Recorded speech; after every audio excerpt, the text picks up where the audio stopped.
Welcome to Doug Does Stuff. I'm Doug, and first I just want to say thank you for being here.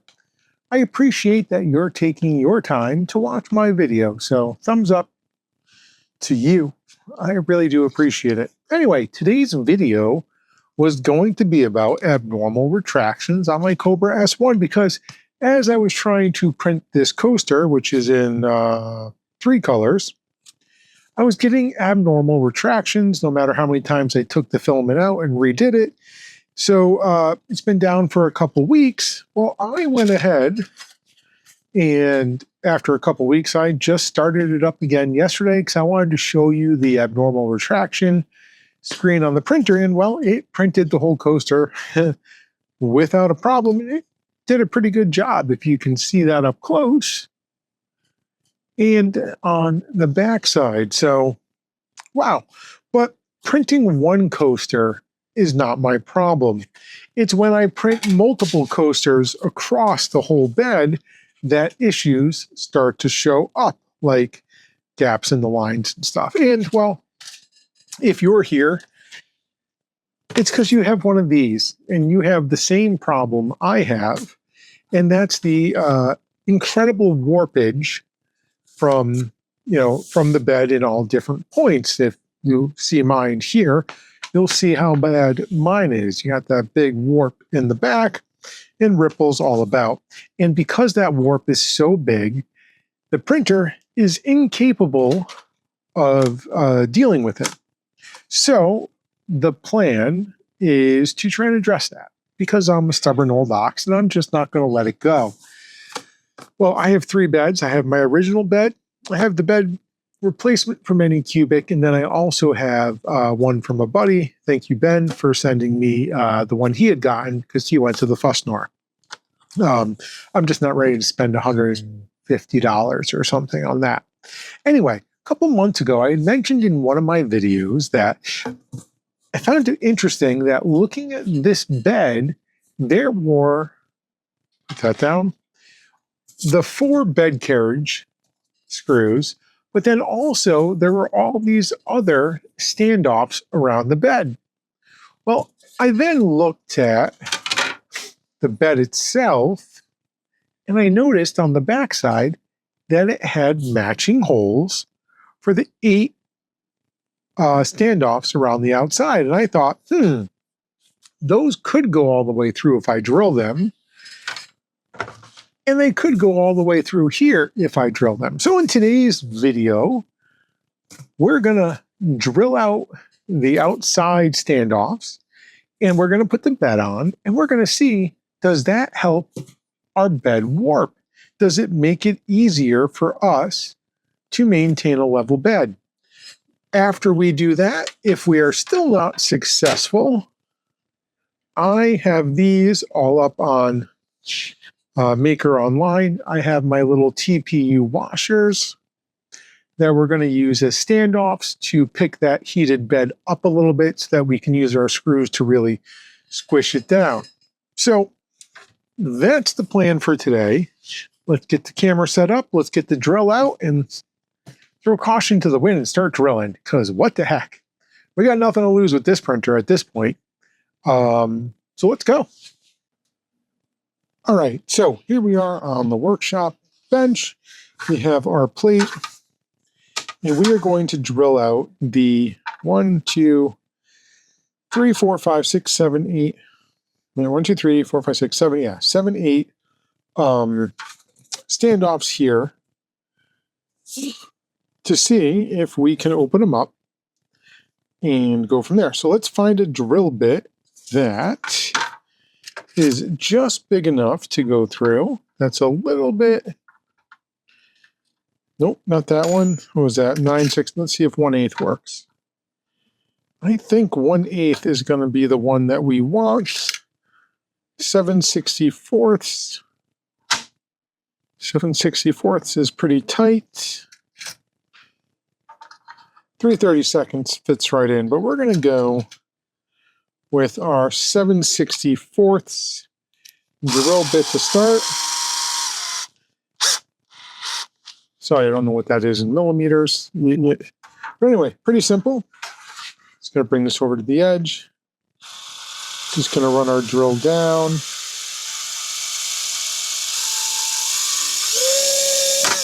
Going to punch it through, and that's that. All right, let's see.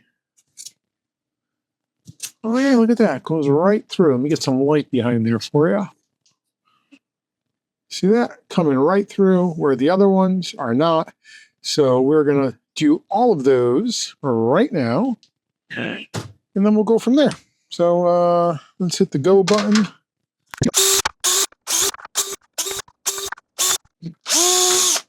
All right. So that is 7. Wow, that's warm. That is 7/64. Yikes. Didn't realize it would get that hot. Now I think what I want to do is come back with the 1/8 and just enlarge this just ever so slightly more, because I think if I can use a bigger screw, I am going to be in better shape. So let's see. Yeah, because I don't want it to be too big that I'm going to lose any of that ability to stand off there. So start back here.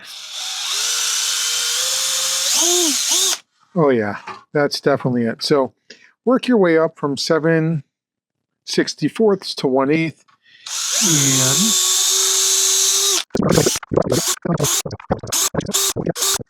All right, cool. Dump all that on the floor for now, for the sake of the video. All right, cool. Don't want to get it in my bourbon. All right, so what we have is some our original 4 bed screws, and then we have all the ones on the outside with a 1/8 drill bit. Geez, I would love to go bigger. I don't want to. I think if I went bigger, I would risk losing the wall thickness here, which could potentially impact our ability to tighten stuff down. Because really, ultimately, what I wanted to do, and of course I can't find them because I haven't done anything here in weeks, but I wanted to use some threaded inserts in here. You know, heat press some threaded inserts in so that I didn't have to worry about nuts on the backside, but it looks like I'm going to be going with nuts. I don't know which nuts, these nuts or those nuts, but some nuts. All right, now we got to drill out these things. So I'm going to go right to my 1/8, and that's really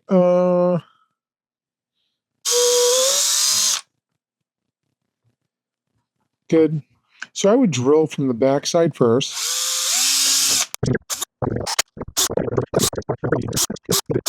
All right. We have now drilled out all the way around. Now, here's the problem.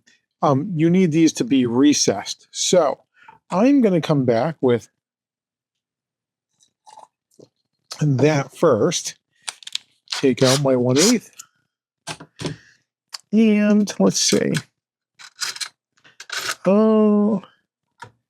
I think that should be big enough. This is a 1/4 inch drill bit. Now here's where you need to be careful.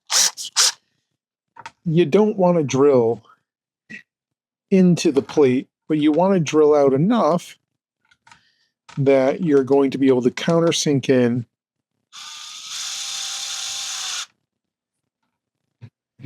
the head of the screw.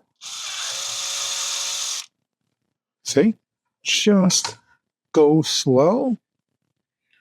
Keep checking, and yeah, I actually did that a little bit too much, it looks like. I didn't think I caught the aluminum plate, but I did catch the aluminum plate on that.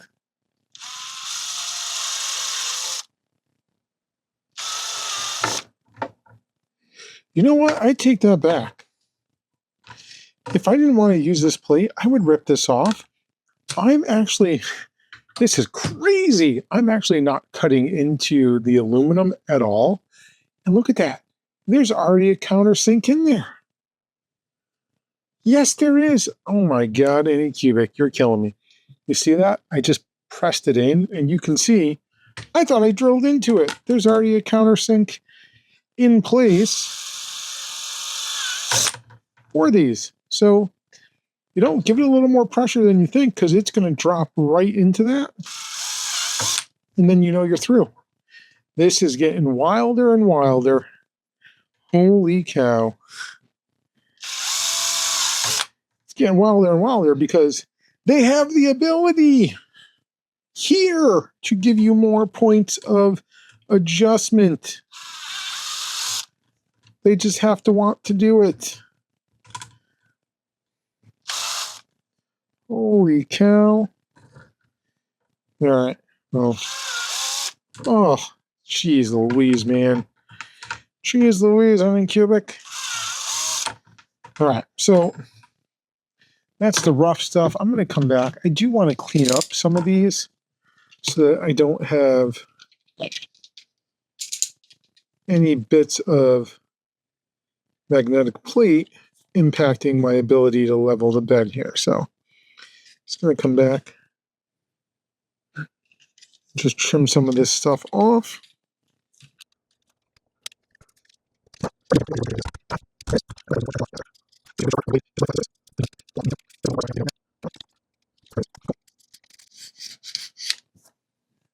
Look at that. All right.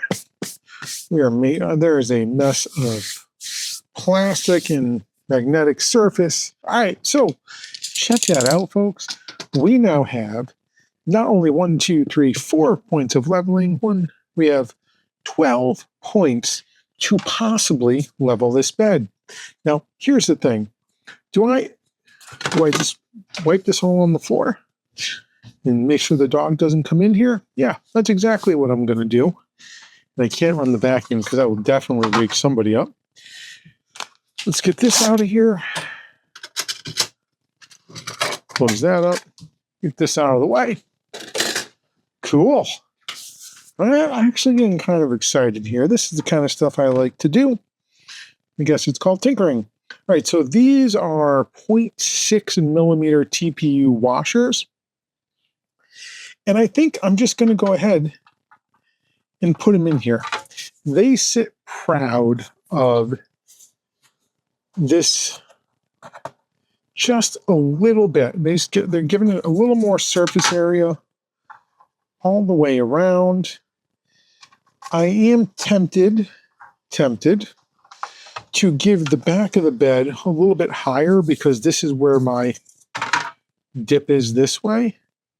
But, you know, you can't do everything, I guess, at once. So let's just that one got going that way. My other option here, after I get these in, if this doesn't work, is to, and I think I'm going to leave the ones out in the middle for now, is to, if I'm still having this issue, is to come back with these to lift up those corners, and I would have to trim these down to be just here because that's just where it is. All right, let's see here. Where are we? Come on, one. I got them all.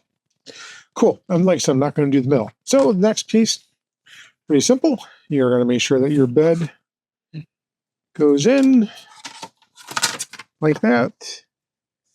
Sweet. Look at that. And for those of you watching at home, you can see that the screws, can you? No, you can't. See it coming through the light in the back there? We now have 12 points of contact on our bed that we're going to put some screws in, and we're going to get this thing to tweak and level. And if not, we'll raise the back corners with some more TPU spacers, and we will go, hopefully, to the land of level. Okay, so I've gone ahead. I have installed, sorry about the noise, I don't have my microphone on. I've installed the 1, 2, 3, 4 new screws. I don't know if they're going to do anything. It doesn't seem like it right now. I do have one, I did test it once and it was pretty off. I installed my support bar across the bottom. Made it a little bit better, and now on the down to, come over here, a 0.2 bed mesh, and this corner is incredibly high, so I'm just going to adjust that screw in there. But here's the thing, this is incredibly noisy when it goes to move all of a sudden. I don't know if maybe it's because it's on the hollow table, but listen to this. All right, so just to give you a little update, I was just going to say this thing is making a horrible sound when the bed's moving up and down, but what was happening was this was in there and it must have been vibrating and causing the noise, so it wasn't that. But anyway, here we are. We just did our third leveling, and I did it at temperature. I heat soaked it for a while. Even though I'm going to be using a cold plate, I wanted to see if that would make a difference. I did install, like I had said, the two originals, that one and that one are the ones that we just did. This and this, those back there, go to my little bed support in the back.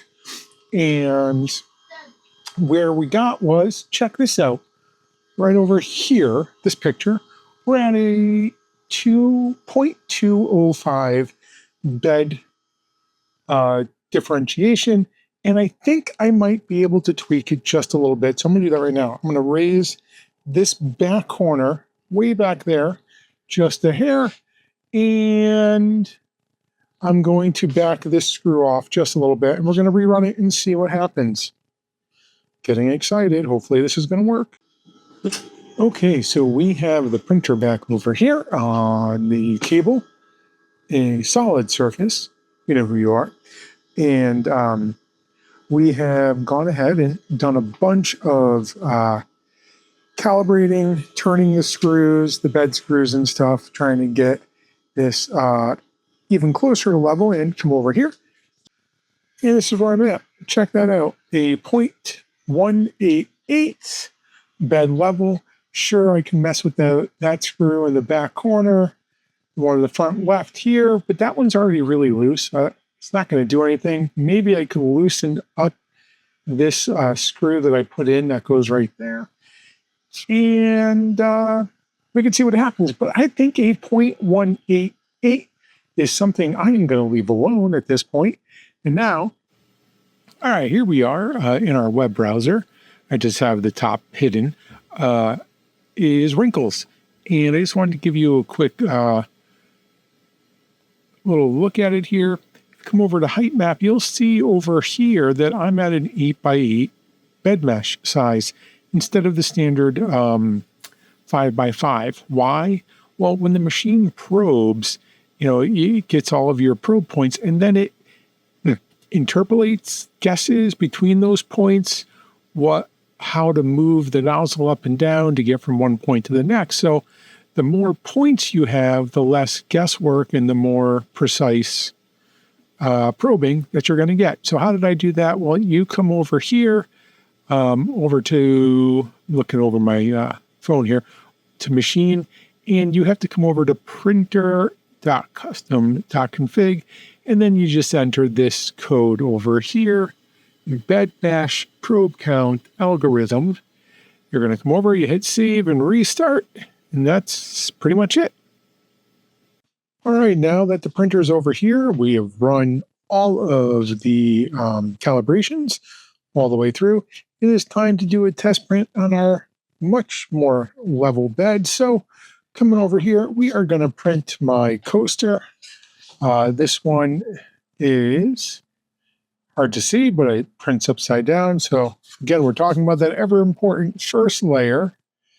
And you can see this one actually wasn't horrible. Unlike that one where you can see maybe, yeah, there you go, some gaps and some squish line, whatever. Anyway, we are going to print that, so we're going to go ahead, we're going to send it, and we're going to print it and I'll be back when it's done. All right, so the printer finished a little while ago. Let's come on over here. Ooh. Well, that's not good. The heck is going? Look at all those lines. All right, so even a flatbed, this printer is not liking first layer stuff. Top layer is not horrible. I'm going to go in there. I'm going to clean the nozzle, and I'm going to give it another try, but I'm going to use the PEI sheet instead of the cold plate and see if we get something different, because that, not acceptable. Let's give it another shot before we call this problematic. All right, so the printer finished. This was the bed mesh. Looks like it's 0.161. I got a couple dips right there that I could probably try and get out of there. But anyway, over here to the printer. And this finished last night while I was asleep. And with the PEI plate, well, it actually looks pretty darn good. Look at that. Nice lines are connected. The only thing I would say is probably the filament, to be honest, is it looks a tad blurry. But I'm not going to complain because that's probably the best print. Minus the top edges, it feels like the nozzle is dragging the filament off of that. But other than that, that looks pretty good. So I would call this a success that we've leveled the bed using this method. Now, I was going to try another method where I saw, where's my bed? Over here. Using the bed rather than drilling all the way through, here, and where I couldn't get to, tighten it down, just drilling out the top, this plate here, and then tapping into these plastic studs and using that as a way to hold it down. So I'm going to look into that and go from there, maybe for another video. Maybe use some thicker washers on here. What did I do to the plate? Whatever. You use some thicker washers to get this higher so I can get more squish. I don't know. But anyway, yeah, we're going to call this one a success and start printing. Cool. Hit the thumbs up. Hit the like. Hit the subscribe. You guys are the best. Thanks for watching.